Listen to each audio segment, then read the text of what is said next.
యొక్క మనోభావాలకు సంబంధించినటువంటి అంశం. అక్కడ ఒక్క చుక్క పాలు లేకుండా, కొంచెం పెరుగు లేకుండా, అంత ఎన్న లేకుండా ఓ దెయ్యిని సృష్టించారు. సృష్టించి కల్తీ లేదని చెబుతారు. 5 సంవత్సరాల పాటు 250 కోట్ల రూపాయలు దొబ్బేశారు. దొబ్బారు.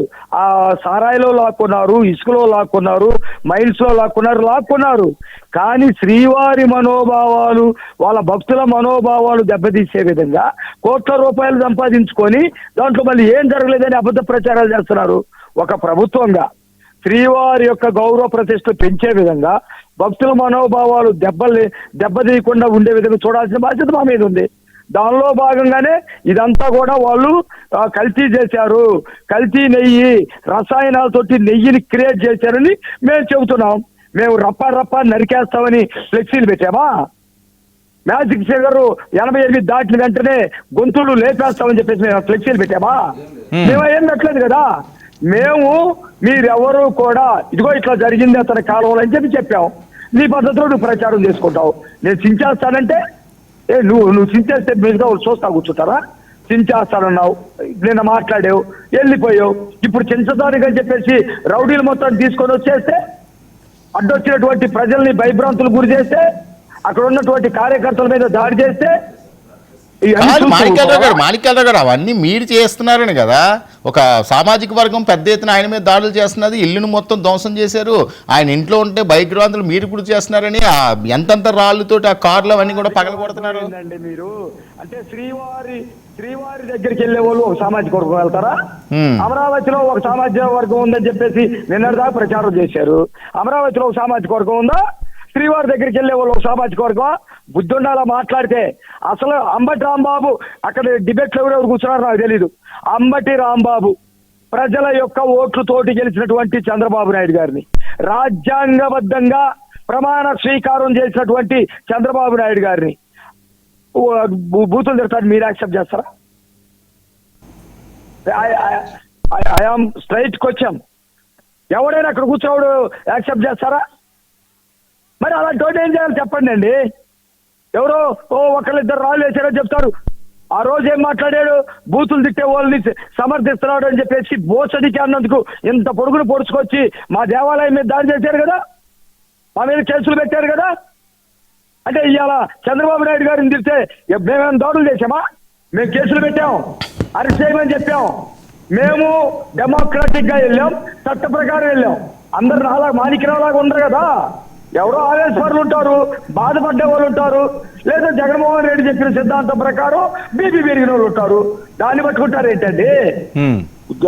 అతను పొలిటిక్స్ 40 సంవత్సరాల నుంచి రాజకీయాల్లో ఉన్నాడు అంబటి రాంబాబు. రాజకీయాలు తెలుసు, ప్రజాస్వామ్యం తెలుసు, భాష తెలుసు, భాషలో ఉన్న భావం తెలుసు. రెచ్చగొడుతున్నారా? రెచ్చగొట్టడానికి జగన్మోహన్ రెడ్డి తాయిలాలు ఇచ్చాడా? లేకపోతే ఒక కుట్ర జరుగుతుందా? రాష్ట్రంలో శాంతి భద్రతలు ఉండకూడదు, రాష్ట్రంలో ప్రాజెక్టులు రాకూడదు, అభివృద్ధి జరగకూడదు, సక్రమైనటువంటి పరిపాలన జరగకూడదని ఏమైనా ప్లాన్ చేశారా? అంటే మాణిక్యాలరావు గారు ఇప్పుడు కొద్దిసేపటి క్రితం ఆయన ఒక ప్రెస్ మీట్ కూడా పెట్టడం జరిగింది. నేను చంద్రబాబు నాయుడు గారిని అనలేదు, నన్ను తిట్టిన వాళ్ళని నేను తిట్టాను అంటున్నాడు ఆయన. ఎవరు అతను? ఎందుకు అంబటి గారు అసలు అతను ఎందుకు తిడతారండి? చంద్రబాబు నాయుడు గారు మీరు ప్లే చేయండి. బయట ఉంటే ప్లే చేయండి. ప్లే చేయండి. ఎవరు తిట్టారో తెలిసింది. నీ అమ్మ నీ అక్క. వినండి. నన్ను అన్నవాళ్ళని అన్నాను, అక్కడ అన్నారు లేదు. నాగరాజు నువ్వు కూడా ఉన్నావు కదా. ఇది కాదు మీరు ప్లే చేయాల్సింది.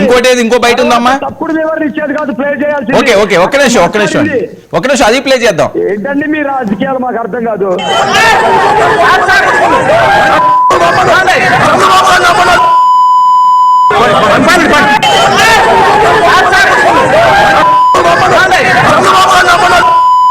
ఓకే మీరు ఆ వాయిస్ తీసేస్తే ఎవరికి అర్థమైంది? ఓకే అది బయటికి పెట్టలేం కదండి మీడియాలో. ఓకే అది తప్పుడు కాదండి. మాణిక్యాలరావు ఒకసారి అది తప్పుడు మాట, అది బయటికి మేము రిలీజ్ చేయలేం. ఓకే ఆగండి ఒక నిమిషం.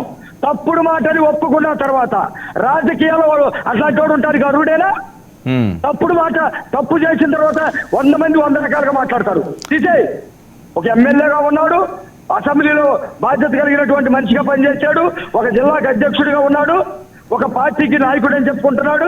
ఎట్లా మాట్లాడతాడు తప్పుడది? నువ్వే వెళ్ళలేకపోతావు, అంటే మాణిక్యాలరావు గారు, నువ్వు డిస్ప్లే చేయలేకపోతున్నావు. మాణిక్యాలరావు గారు ఒక్క నిమిషం. ఇప్పుడు మీరు లాస్ట్ టైం ఏదైతే మీ ఆఫీస్ మీద దాడి చేసినప్పుడు చాలా దుర్మార్గం, దుశ్చర్య అన్నారు. ఓకే, న్యాయపరంగా ఆయన ఏం అరెస్ట్ చేస్తారో లేదా ఇంకోటి చేస్తారో ఏం చేస్తారన్నది అది వేరే అంశం. ఇంటి మీద దాడి చేసి వాళ్ళని భయభ్రాంతులు గురి చేస్తున్నారన్నది కదా ఇక్కడ అన్ని బద్దలు కొట్టి.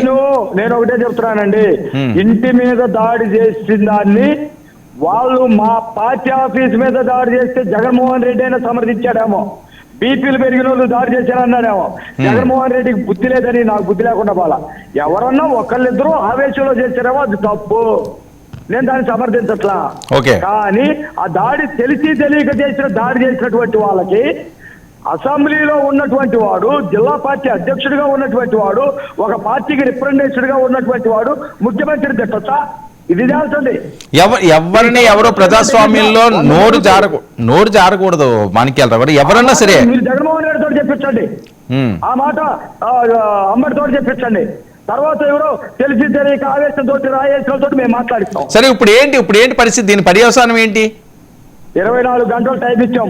ఒకటి పోలీసులకి అరెస్ట్ చేయాలని, రెండోది నా బుర్ర తక్కువ, నాకు బుద్ధి తక్కువ, నాకు నాలుగు మందం ఎక్కువ, కొవ్వు ఎక్కువ, పొరపాట్లు మాట్లాడేనని అతను క్షమాపణ చెప్పానండి. ఈ రెండిట్లో ఏది జరిగినా మేము సైలెంట్ కొట్టాం.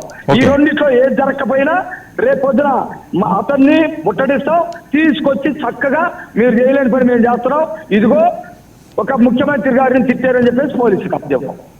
రైట్ అండి, ఓకే, చూద్దాం మరి ఎటువైపు టర్న్ అవుతుందో. వెంకటేశ్వర గారు, ఇది సార్ మాణిక్యాలరావు గారి వెర్షను. క్షమించేది లేదంటున్నారు, క్షమాపణే దానికి క్షమాభిక్ష.